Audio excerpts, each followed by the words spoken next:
नमस्कार दर्शक बंधु आपण को आम चैनल को स्वागत। आपणकर जदि मिथुन राशि होता है तेबे यही वीडियोटी केवल आपण मानक पई सेथिपाई निजर व्यस्त बहुल समय मध्यरु मात्र 10 मिनिट समय आपण निज पई दियंतु एवं जानतु डिसेम्बर मासटी आपणकर केमिति रहिबा। देखंतु एही डिसेम्बर मासर राशिफलटी पूर्व मास गुड़िक परि सामान्य राशिफल नुहे, कारण यही मासरे छोट बड़ ग्रह को जदि आमे गणना करिबा तेबे 5टी प्रमुख ग्रह करुछंती राशि परिवर्तन। एही डिसेम्बर मासर राशिफल रे सेही ग्रह मानक परिवर्तन विषय रे आपण जानिबे जी आपण मानकु आपणकर शक्ति विषय रे जणाई देबो। माने आपणक जीवन रे किछि गोटे बड़ घटना घटाइबाकु जाउछि।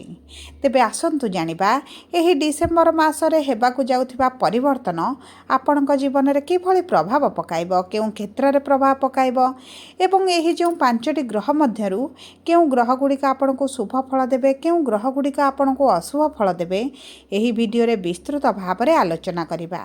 ता सहित आपणको वीडियो रे शेष भाग रे किछिटा सहज उपाय मध्य दिया जिवो जहा आपणकर अशुभत्व को दूर करी शुभाशुभ फल को द्विगुणित करिबो।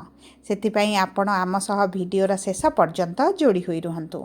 एबे आसंतु कार्यक्रमटी को आगकु बढ़ाइबा, किंतु वीडियोटी आरंभ करने पूर्वरु जदि आपणकर भी मिथुन राशि होता है एवं आपण भी ईश्वर को आंतरिक भक्ति एवं विश्वास करती तेबे वीडियोटी को लाइक करंतु। कमेंट बॉक्स रे जय जगन्नाथ जय माँ लक्ष्मी अवश्य लिखि दियंतु। ता सहित आम सह जोगाजोग करिबा पई वीडियोर मध्य भाग रे एक व्हाट्सएप नंबर टी दिया जाइछि, जो नंबर साहाय्य आपण आम सह जोगाजोग करी निजर नूतन कुंडली प्रस्तुत करि परिबे, कुंडली विश्लेषण कराई परिबे, किंबा आपणकर चाकरी, विवाह, व्यवसाय, प्रेम संपर्क, शिक्षा, स्वास्थ्य को नै किछि समस्या रहिछि ताहार सहजरे एवं स्वल्प मूल्य रे समाधान करि परिबे। सेथिपई आपण आम सह वीडियोर शेष पर्यंत जोड़ी होई रहंतु एवं व्हाट्सएप नंबर माध्यम रे आम सह जोगाजोग करंतु। एबे आसंतु कार्यक्रमटी को आगकु बढ़ाइबा एवं जानिबा सर्वप्रथमे आपणक मिथुन राशि रे एही डिसेम्बर मास प्रारंभरु नवग्रहंकर स्थितिटी किभଳି रहिबो। देखंतु आपणकर द्वितीय गृह रे देवगुरु बृहस्पति, तृतीय गृह रे केतु, पंचम गृह रे बुध, षष्ठ गृह रे मंगल, शुक्र एवं सूर्य, नवम गृह रे राहु एवं दशम गृह रे शनि विराजमान करिसेंती, जहा फल रे सेही गृह गुड़िक सेमानकर प्रभाव अधिक रहिबो। तेबे सर्वप्रथमे जानिबा आपणकर एही डिसेम्बर मास 1 तारिख ठारू आपणक कर्मक्षेत्र, चाकरी, व्यवसाय किभଳି रहिबा पई जाउछि। देखंतु दर्शक बंधु आपणक कर्मर गृह रे शनि विराजमान करिसेंती, किंतु शनि आपणकर पूर्वरु वक्री स्थिति रे थिले, वर्तमान आपणक मार्गी स्थिति रे रहिसेंती, जो कारणरु तांकर क्रूर प्रभाव आपणक ऊपर कमी जिवो। ता सहित आपणक दशम गृहर स्वामी हेउछंती देवगुरु बृहस्पति, जे आपणकर अर्थर गृह रे बा द्वितीय गृह रे विराजमान होइछंती, किंतु 4 डिसेम्बर दिन गुरु आपणकर राशि को प्रथम गृह को गोचर करिवे, जो कारणरु आपणकर 4 डिसेम्बर परे भाग्य साथ देवा आरंभ करिवो, कारण गुरुंकर दृष्टि आपणकर भाग्यर गृह रे बा आपणकर नवम गृह उपरे रहिबो।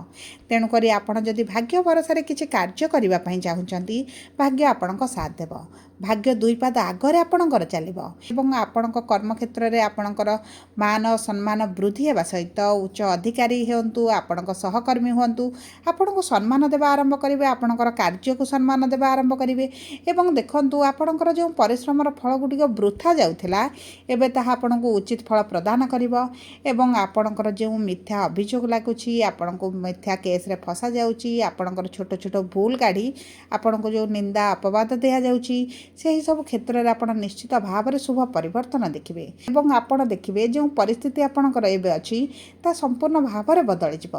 ଆପଣ ଯଦି ଏହି ସମୟ ମଧ୍ୟରେ କିଛିଟା ନୂତନ ଚାକିରି ଚାହୁଁଛନ୍ତି କିମ୍ବା ଆପଣଙ୍କର ପୁରୁଣା ଚାକିରି ଛାଡ଼ି ନୂତନ ଚାକିରି ଏକ ଜଏନ୍ କରିବା ପାଇଁ ଚାହୁଁଛନ୍ତି ତେବେ ମଧ୍ୟ ଆପଣଙ୍କୁ ବହୁତ ଗୁଡ଼ିଏ ସୁଯୋଗ ମିଳିବ ଏବଂ ଏହି ସୁଯୋଗ ଗୁଡ଼ିକ ଆପଣଙ୍କୁ ଭବିଷ୍ୟତରେ ବହୁତ ଅଧିକ ସଫଳତା ମଧ୍ୟ ପ୍ରଦାନ କରିବ।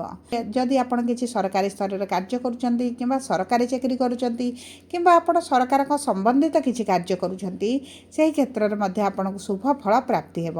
ଆପଣଙ୍କର ପ୍ରମୋସନ୍ ହେଉନଥିଲା ତେବେ ମଧ୍ୟ ସେହି କ୍ଷେତ୍ରରେ ଆପଣ ପରିବର୍ତ୍ତନ ଦେଖିବେ। ଆପଣଙ୍କ ନୂତନ ଚାକିରିର ବହୁତ ଅଧିକ ସମ୍ଭାବନା ଅଛି। ତାପରେ ଦେଖନ୍ତୁ ଭାଗ୍ୟର ଗୃହରେ ଯେହେତୁ ରାହୁ ବିରାଜମାନ ହୋଇଛନ୍ତି, ଆପଣ ଚାଲାକ ଚତୁର ବୁଦ୍ଧିମାନ ମଧ୍ୟ ହୋଇଯିବେ। ଆପଣ ଗୋଟେ ଟଙ୍କାକୁ କିଭଳି 2 ଟଙ୍କାରେ ପରିଣତ କରିବେ ସେହିଭଳି ବୁଦ୍ଧି ମଧ୍ୟ ଆପଣଙ୍କୁ ମିଳିଯିବ। ଏବଂ ଦେଖନ୍ତୁ ଆପଣ ଯଦି କିଛି ସେୟାର ମାର୍କେଟ ଅନଲାଇନରେ କାର୍ଯ୍ୟ କରୁଛନ୍ତି, ଇନଫ୍ଲୁଏନ୍ସର ଅଛନ୍ତି, ଟିଚର ଅଛନ୍ତି, ଏହିଭଳି ଯେକୌଣସି କ୍ଷେତ୍ରରେ ଆପଣଙ୍କର କ୍ୟାରିୟର ଆଗକୁ ବଢ଼ାଇଛନ୍ତି ସେହି କ୍ଷେତ୍ରରେ ଆପଣଙ୍କୁ ଆକାଶ ଛୁଆ ସଫଳତା ପ୍ରାପ୍ତି ହେବ। ଏବେ ଆସନ୍ତୁ ଜାଣିବା କିପରି ରହିବ ଆପଣଙ୍କର ଆର୍ଥିକ ସ୍ଥିତି ଏହି ଡିସେମ୍ବର ମାସ ପ୍ରାରମ୍ଭରୁ। ଦେଖନ୍ତୁ ଆପଣଙ୍କର ଦ୍ୱିତୀୟ ଗୃହରେ ଯେହେତୁ ଗୁରୁ ବିରାଜମାନ ହୋଇଛନ୍ତି, କିନ୍ତୁ ପ୍ରଥମ ଗୃହକୁ ଆପଣଙ୍କ ରାଶିକୁ ଗୋଚର କରିବେ, ଆପଣଙ୍କ ଆର୍ଥିକ କ୍ଷେତ୍ରରେ ନିଶ୍ଚିତ ଭାବରେ ପରିବର୍ତ୍ତନ ଆସିବ। ଏବେ ଆପଣଙ୍କର ଋଣ ବଢ଼ିଯାଇଛି, କରଜ ବଢ଼ିଯାଇଛି, ଲୋନ୍ ଆଣିଛନ୍ତି ସୁଝି ପାରୁନାହାନ୍ତି, ଚକ୍ରବ୍ୟୁହ ଭିତରେ ଫସିଲା ଭଳି ଲାଗୁଛି, ତେବେ ଆପଣ ଧୀରେ ଧୀରେ ମୁକୁଳିବା ଆରମ୍ଭ କରିବେ। ଆପଣଙ୍କ ଋଣ ଗୁଡ଼ିକୁ ସୁଝିବା ପାଇଁ ଆପଣ ସକ୍ଷମ ହୋଇଯିବେ ଏବଂ ଅଧିକାଂଶ ଋଣ ମଧ୍ୟ ଆପଣ ସୁଝି ମଧ୍ୟ ପାରନ୍ତି। ତା ସହିତ ଆପଣଙ୍କର ଯଦି କିଛି ଅର୍ଥ ଫସିକି ରହିଛି ସେହି ଅର୍ଥ ମଧ୍ୟ ଆପଣଙ୍କର ପ୍ରାପ୍ତି ହୋଇଯିବ। ଆପଣଙ୍କର ଯଦି କିଛି ପ୍ରପର୍ଟି ବିକ୍ରି କରି ଆପଣ ସେହି ମାଧ୍ୟମରୁ ମଧ୍ୟ ଅର୍ଥ ପ୍ରାପ୍ତି କରିପାରନ୍ତି କିମ୍ବା ଆପଣଙ୍କର କିଛି ସାଇଟ୍ ଇନକମ୍ ଆପଣ କରିପାରନ୍ତି। ଆପଣଙ୍କୁ ବ୍ୟବସାୟକୁ ବିସ୍ତାର କରିବା ପାଇଁ ଚିନ୍ତାଧାରା ଆସିବ, ଯେଉଁ କାରଣରୁ ମଧ୍ୟ ଆପଣଙ୍କର ଅର୍ଥ ନିଶ୍ଚିତ ଭାବରେ ବୃଦ୍ଧି ଘଟିବ। ଏବଂ ଦେଖନ୍ତୁ ଆପଣଙ୍କୁ କିଛି ଅଚାନକ ଧନ ପ୍ରାପ୍ତି ମଧ୍ୟ ହୋଇପାରେ। ଏବେ ଆସନ୍ତୁ ଜାଣିବା କିପରି ରହିବ ଆପଣଙ୍କ ବୈବାହିକ ସମ୍ପର୍କ ଏବଂ ବିବାହର ଯୋଗ ଏହି ଡିସେମ୍ବର ମାସ 1 ତାରିଖ ଠାରୁ। ଦେଖନ୍ତୁ ବିବାହର ଗୃହର ସ୍ୱାମୀ ହେଉଛନ୍ତି ଦେବଗୁରୁ ବୃହସ୍ପତି। 4 ତାରିଖ ଦିନ ଆପଣଙ୍କ ରାଶିରେ ବିରାଜମାନ କରି ଆପଣଙ୍କ ବିବାହର ଗୃହକୁ ସପ୍ତମ ଦୃଷ୍ଟି ପ୍ରଦାନ କରିବେ। ସମସ୍ତ ମିଥୁନ ରାଶିର ବ୍ୟକ୍ତିବିଶେଷମାନଙ୍କର ବିବାହ ହେବାର ବହୁତ ଅଧିକ ଯୋଗ ବନୁଛି। ଆପଣ ପୁରୁଷ ହୁଅନ୍ତୁ ବା ମହିଳା ହୁଅନ୍ତୁ, ଆପଣଙ୍କର ଯଦି ବିବାହ ପ୍ରସ୍ତାବ ଭାଙ୍ଗି ଯାଉଥିଲା, ବିବାହ ପ୍ରସ୍ତାବ ଆସୁନଥିଲା, ବିବାହର ମନପସନ୍ଦର ପ୍ରସ୍ତାବ ଆସୁନି ଏବଂ କୌଣସି ନା କୌଣସି କାରଣବଶତଃ ଆପଣଙ୍କ ବିବାହ ହୋଇପାରୁନଥିଲା, ତେବେ ଏହିସବୁ ସମସ୍ୟା ଆପଣଙ୍କର ଦୂର ହୋଇଯିବ। ଆପଣଙ୍କ ବିବାହର ବହୁତ ଅଧିକ ଯୋଗ ବନୁଛି। ଆପଣଙ୍କ ବିବାହ ଠିକ୍ ହୋଇପାରେ କିମ୍ବା ଆପଣଙ୍କର ବିବାହ ମଧ୍ୟ ହୋଇପାରେ। ତା ସହିତ ଯେଉଁମାନେ ପ୍ରେମ ସମ୍ପର୍କରେ ଅଛନ୍ତି, ପ୍ରେମ ବିବାହ କରିବା ପାଇଁ ଚାହୁଁଛନ୍ତି, ସେମାନଙ୍କର ମଧ୍ୟ ବହୁତ ଭଲ ଯୋଗ ବନୁଛି। ଏବଂ ଦେଖନ୍ତୁ ଯଦି ଆପଣ ଦ୍ୱିତୀୟ ବିବାହ କରିବା ପାଇଁ ଚାହୁଁଛନ୍ତି, ଏହା ମଧ୍ୟ ଆପଣଙ୍କୁ ବହୁତ ଅଧିକ ଶୁଭଦାୟକ ଫଳ ପ୍ରଦାନ କରିବ। ଆପଣଙ୍କ ଦ୍ୱିତୀୟ ବିବାହର ମଧ୍ୟ ଭଲ ଯୋଗ ବନୁଛି। ଏବେ ଆସନ୍ତୁ ଜାଣିବା କିପରି ରହିବ ଆପଣଙ୍କର ଶିକ୍ଷା ଏବଂ ସନ୍ତାନର ଯୋଗ। ଦେଖନ୍ତୁ ଆପଣଙ୍କ ପଞ୍ଚମ ଗୃହ ହେଉଛି ଶିକ୍ଷାର ଗୃହ ଏବଂ ସନ୍ତାନର ଗୃହ ଏବଂ ପଞ୍ଚମ ଗୃହରେ ବୁଧ ବିରାଜମାନ କରିଛନ୍ତି ଏବଂ ବୁଧ ଆପଣଙ୍କର ବକ୍ରି ସ୍ଥିତିରେ ଆପଣଙ୍କର ଇଚ୍ଛା ରାଶିକୁ 6 ତାରିଖ ଦିନ ଗୋଚର କରିବେ। ଆପଣଙ୍କ ଶିକ୍ଷାର ଗୃହର ସ୍ୱାମୀ ହେଉଛନ୍ତି ଶୁକ୍ର, ଯିଏ ଆପଣଙ୍କ ଷଷ୍ଠ ଗୃହରେ ଅଛନ୍ତି ଏବଂ 20 ଡିସେମ୍ବରରେ ଆପଣଙ୍କର କେନ୍ଦ୍ରକୁ ଗୋଚର କରିବେ, ଯେଉଁ କାରଣରୁ ଆପଣ ଶିକ୍ଷା ସମ୍ବନ୍ଧିତ ଯେକୌଣସି ନିଷ୍ପତ୍ତି ନେବେ ଆପଣଙ୍କ ପାଇଁ ଶୁଭଦାୟକ ରହିବ। ଆପଣ ବଡ଼ ଡିସିସନ୍ ନେଇପାରନ୍ତି।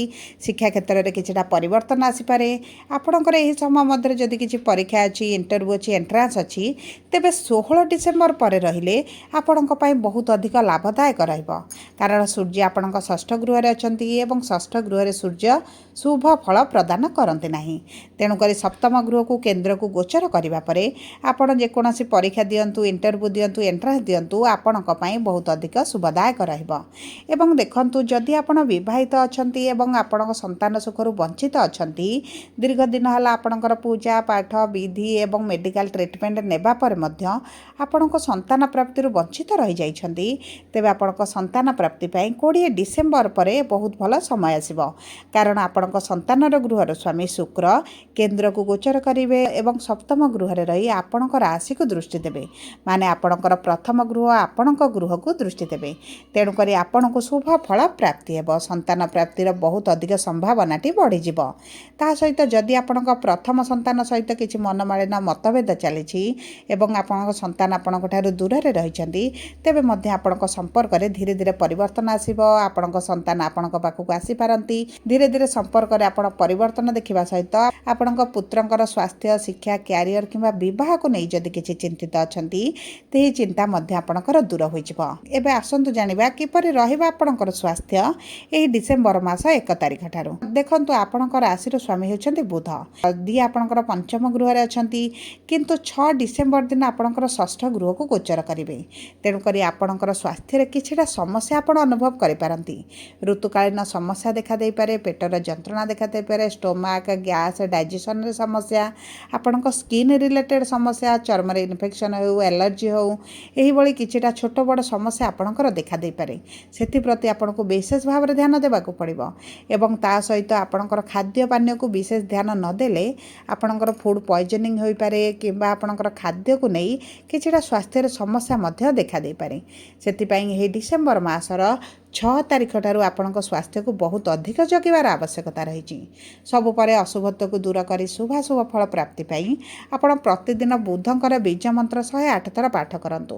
ତା ସହିତ ଚେଷ୍ଟା କରନ୍ତୁ ବୁଧବାର ଦିନ ଆମିଷ ଭକ୍ଷଣ ନ କରିବା ପାଇଁ, ହନୁମାନ ଚାଳିସା ପ୍ରତିଦିନ ପାଠ କରିବା ପାଇଁ ଏବଂ ସୂର୍ଯ୍ୟଙ୍କୁ ଜଳ ଅର୍ପଣ କରିବା ଏବଂ ସୂର୍ଯ୍ୟଙ୍କୁ ପ୍ରାତଃ ସମୟରେ ତମ୍ବା ପାତ୍ରରେ ଜଳ ଅର୍ପଣ କରିବା ପାଇଁ। ଏହା ଆପଣଙ୍କର ଶୁଭାଶୁଭ ଫଳକୁ ଦ୍ୱିଗୁଣିତ କରିବ। ଯଦି ଆପଣଙ୍କର ମିଥୁନ ରାଶି ହୋଇଥାଏ, ଭିଡ଼ିଓଟି କିଭଳି ଲାଗିଲା କମେଣ୍ଟ ବକ୍ସରେ ଲେଖି ଜଣାନ୍ତୁ। ଯଦି ଆପଣଙ୍କ ପ୍ରିୟଜନଙ୍କର ମିଥୁନ ରାଶି ହୋଇଥାଏ, ତେବେ ଭିଡ଼ିଓଟି ତାଙ୍କ ସହ ସେୟାର କରନ୍ତୁ। ଯଦି ପ୍ରଥମ ଥର ଆମ ଚ୍ୟାନେଲକୁ ଆସିଛନ୍ତି, ଚ୍ୟାନେଲଟିକୁ ସବସ୍କ୍ରାଇବ୍ କରନ୍ତୁ। ପାଖରେ ଥିବା ବେଲ୍ ଆଇକନ୍କୁ ପ୍ରେସ୍ କରନ୍ତୁ। ଧନ୍ୟବାଦ।